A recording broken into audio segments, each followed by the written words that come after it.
அமெரிக்காவை பொறுத்தவரையில் ஒரு புலனாய்வு நடவடிக்கையாகத்தான் பார்க்கலாம். கேர்னல் தர அதிகாரிகள் சொன்னால் முந்தி உங்களுக்கு தெரியும் கொலனிஸ் என்று சொல்லுவார்கள் முன்னைய காலத்தில் அந்த காலனித்துவத்தை. ஏனென்றால் ஒரு ஒரு ஒரு பிரதேசம் ஒரு கேர்னலுக்கு கீழே தான் இருக்கும். அதுதான் அந்த கொலனிஸ் என்று பேர் வந்தது.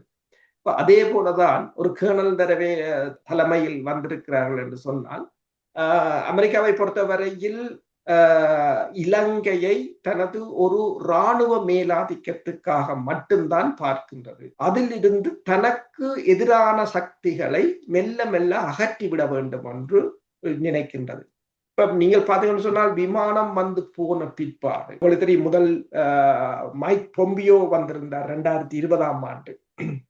அப்ப வரைக்கே நேரடியான ஒரு மோதல் ஆரம்பித்திருந்தது சீனாவுக்கும் அமெரிக்காவுக்கும் இடையில் கொழும்பில் வைத்து.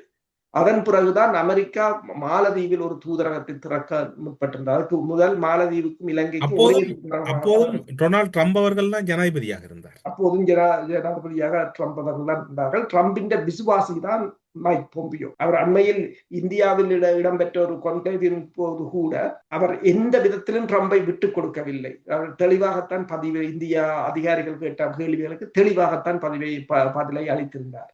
அமெரிக்கா மெல்ல மெல்ல இப்ப ஒரு அதாவது ஒருவரை வெளியேற்ற போகுது என்று சொன்னால் அது தனிய இராணுவ நலனை மட்டும் முன்வைத்து போகாது.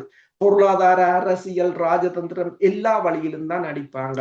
இப்ப விமானம் வந்து போன பிறகு நீங்கள் பார்த்தீர்கள் என்று சொன்னால் அமெரிக்காவை தளமாக கொண்ட இந்த லாப நோக்கற்ற அமைப்பான ஒழுங்கமைக்கப்பட்ட வெறுப்பு ஆய்வு அமைப்பு என்று சொல்றது CSOH என்று சொல்றது. அது என்னென்றால் US based non-profit Center for the Study of Organized Hate என்று சொல்றது. அவங்க என்ன சொல்லியிருக்கிறாங்கன்னு சொன்னால் இலங்கையின் கிறிஸ்தவர்கள் மற்றும் முஸ்லிம்களுக்கு எதிரான சில குழுக்கள் வடக்கு மற்றும் கிழக்கு, அதாவது வடக்கு கிழக்குத்தான் சொல்றாங்க, தாங்கள் தெற்க சொல்லவில்லை, வடக்கு மற்றும் கிழக்கில் சமீப ஆண்டுகளில் நடத்தி வரும் வெறுப்பு பேச்சு பிரச்சாரங்கள் மத வட்டாரங்களை குறிப்பாக இந்து சமூகத்தை பீரியடைய செய்துள்ளது.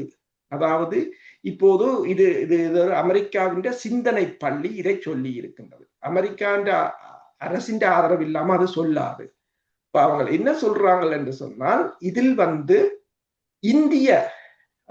இந்திய தேசியவாதம் இதற்குள் கலந்திருக்கின்றது என்று சொல்லிவிட்டது. என்னென்று சொன்னால் இந்தியாவுக்கும் இதற்கும் தொடர்பு இருக்கின்றது என்று சொல்லி